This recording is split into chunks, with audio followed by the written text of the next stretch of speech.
अस्सलाम वालेकुम दोस्तों, मेरा नाम है मोहम्मद आतिफ और आप देख रहे हैं मेट टीवी। आज अगर हम तरक्की की बात करें तो दुनिया चांद पर पहुंच गई है, लेकिन तरक्की के साथ साथ दुनिया में बीमारियां भी ऐसे ही फैल रही हैं, जिसमें से एक बीमारी कैंसर है। आज दुनिया में बहुत से लोग कैंसर की वजह से मारे जा रहे हैं, लेकिन कैंसर होता क्या है? अगर मैं सिंपल लफ्ज़ों में कहूँ तो सेल्स का बेकाबू होकर बढ़ना कैंसर कहलाता है। कैंसर आपके जिस्म में कहीं पर भी हो सकता है। आप सोच रहे होंगे कि कैंसर होता कैसे है और इसकी वजूहात क्या हैं। कैंसर की बहुत सी वजूहात हैं, लेकिन इसमें से एक बड़ी वजह मोटापा है। कैंसर की वजह से बहुत से लोग मारे जा चुके हैं और वर्ल्ड हेल्थ ऑर्गेनाइजेशन के मुताबिक 2020 में 6,85,000 लोग कैंसर की वजह से मारे गए हैं। लेकिन हाल ही में साइंस ने कुछ ऐसा दरियाफ्त किया है जिससे कैंसर की बीमारी को कम किया जा सकता है।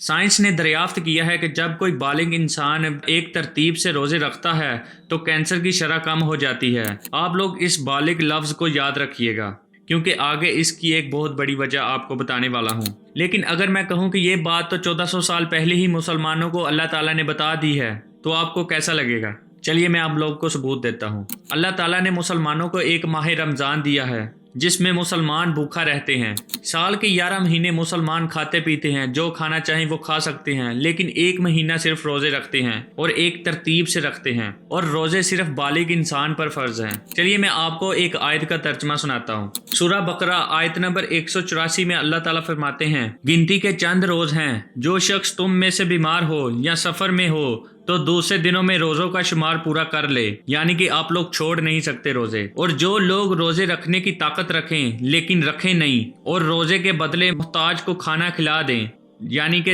अगर आप रोज़े नहीं रखते तो आप किसी मोहताज को खाना खिला दें। और जो कोई शौक से नेकी करे तो इसके हक में ज़्यादा अच्छा है। लेकिन अगर समझो, यहाँ पर आप लोग गौर से सुनिएगा, अगर समझो तो रोज़ा रखना ही तुम्हारे हक में बेहतर है।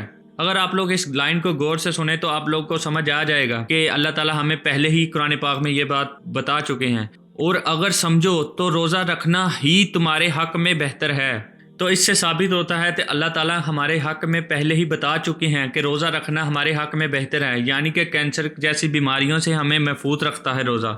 चलिए मैं आप लोगों को एक और आयत का तर्जमा सुनाता हूँ। सूरह बकरा आयत नंबर 185 में अल्लाह ताला फरमाते हैं, जिसमें कुरान नाजिल हुआ, जो लोगों का रहनुमा है और जिसमें खुली निशानियां हैं। इस लाइन पर गौर करिए, और जिसमें हदायत की खुली निशानियां हैं, इस एहसान के बदले कि खुदा ने तुमको हिदायत बख्शी। खुदा ने तुमको हिदायत बख्शी, इससे आगे कहने को तो कुछ बच ही नहीं जाता। आप लोग इस बारे में क्या सोचते हैं और आपको इससे क्या समझ आता है? अपनी राय का इजहार ज़रूर करिएगा।